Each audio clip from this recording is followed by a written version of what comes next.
Hey guys, FS Fishing here. Today we're going to be talking about the best flies for each kind of fish that we fish for. So basically, we fish for brook trout, bass, and cutthroat on the fly. Yeah. So we picked the best flies out of all of them. For each category, pretty much. Yeah. So we're gonna show you and maybe some fly recipes, stuff like that. Yeah. All right. Here we go. Okay, so I'm gonna be starting off here for cutthroat. So right here we have a pretty basic cutthroat fly. It's just a stimulator stonefly. This is a really good fly. It catches fish really well during like hatches and stuff. Yeah, so really you just kind of want to let it drift in the water and end your line and kind of just let it float across them. Here's a close up, guys. All right. Next, probably my favorite fly for cutthroat fishing by far, just a Royal Coachman. So these, I just find them super key because, well, one, they're relatively visible just because of that parachute you have up here. They float very well, but you can't forget to put floatant on it and dry your fly off constantly just so it doesn't sink, because then that just throws the whole imitation off. Yeah, so I've caught most of my cutthroat are caught on these. Again, kind of like the stimulator, just kind of let it flow down the stream, river, or whatever you're fishing. Next, I have a fly that I tied here. It's just like an ant simulation, sorry. I really like these. I also like fishing foam flies because you don't need to constantly put floatant on it. And I don't know why, I feel like...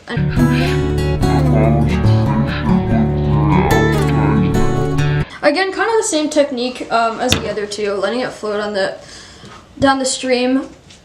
And yeah, so there's a close-up of it. Another key thing is the parachute, so you don't lose it in the water.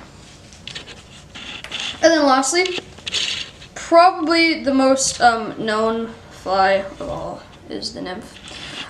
Nymphs are really cool because you can fish them many ways for many different species. You can fish them floating with floating, or you can fish underwater. These I like to put them in pools and kind of just, like let it sink and float around just in the current of the water. Gets the fish going. Yeah, so here's a close-up of this one. Okay, so that's it for cutthroat. Now on to bass. Guys, so now I'm gonna explain some bass flies.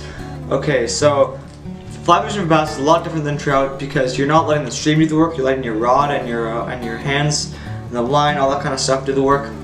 It's not so much just letting it drift down the river. So first fly, my favorite fly to fish for bass is a weighted woolly bugger. Does that focus? All right. So this is a close-up of a weighted woolly bugger. You can see it has some green, so the hackle is really nice and sticking up. It has a head so it can sink down, but when it's in the water will push the hackle back, and when you twitch it, it'll fling back so it looks like Gale's breathing. It's a really nice imitation. So for this, you basically do it just play around with different strip patterns. So you could do the figure 8 strip. You could just strip it fast, slow. Well, whatever you're feeling, whatever you want. There's no specific way on how to fish this. Just take your knowledge from spinning fishing, like with a Senko or something, and do like the same speed of retrieve or something like that. So next fly, this is for when maybe you're fishing some water with some current. So this is almost close to trout fishing, where you don't do so much work with this fly, but this is just to imitate a bug that's falling in the water. So this is just going to drift around in the current. You can fish this for creek smallmouth, which is a really fun way to do it. So you basically just let this drift. You would fish it with some big tippet because it is for bass. So you don't want to use your trout tackle for this fly, even though it is smaller. Next fly, another favorite of mine. This is basically the equivalent of a jerkbait, and this would be a crankbait. So this is a Clouser minnow. This is a really nice fly to fish when it's in evening and morning. You got some shiny tinsel in there. It's really nice natural colors. You got the eyes, which is also a weight, so move it down. Looks really nice in the water, really wavy. You would fish this the same as you would woolly bugger, maybe just a little bit slower. So our last bass fly, or last best bass fly, would be a popper. This is a super popular way to fish for bass. So you got your your ant-like legs, like on Xavier's antfly. They're floating. There's also a wood or foam or cork variation of a head here. And as you can see here, I don't know if you can see that, but there's a little indent, almost like a spoon, so that you can spit water out when you do it, when you twitch it. So how you would fish this is you would twitch it, so it's like very sporadically and fast. You just rip this through the water so that it pushes water out, spitting it forward, imitating a little bait fish, probably dying going across the water. So yeah, guys, that's bass flies. Bass is a super fun way to get started onto fly fishing. It's a little easier than for trout if you know what you're doing for bass fishing already. So yeah, next on we're going to do brook trout, which is another favorite of ours and a really fun way to fish. Alright guys, so I'm going to be talking about our favorite flies for brookie fishing. Now, brookies tend to be pretty small when they're native, but for those bigger brookies, or maybe brookies that are being stocked in ponds or lakes, this is a good fly. This is a Mickey Finn. This is like more of a streamer approach to the to brookie fishing. So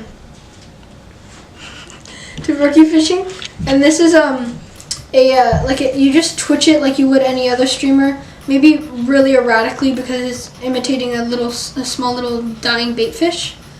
And this is a really great way to fish brookies in big pools or in lakes and ponds. So the next one is the Royal Coachman. Xavier already explained this one for cutthroat, and it's a similar approach. You let it float over the fish. So this is a great dry fly. You let it float with the current and amend your line a little bit. It's one of the more low maintenance dry flies, and it's a great way to catch fish. The next one is the Parachute Adams. The Parachute Adams is a good fly. It's quite similar to this, but just a little smaller with that nice tuft of hair there. And yeah, it's a really good fly, another dry fly for catching fish. And then the final one is my personal favorite, nymphs. Nymphs are a great way to catch brookies, especially these smaller ones. So they're really finesse. You can catch a lot of different sizes of fish with them.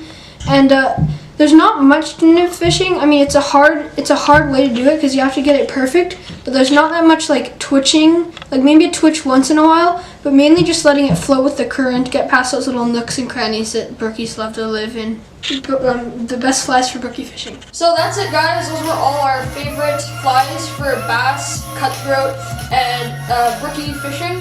Thanks for watching, and we'll see you guys in the next one.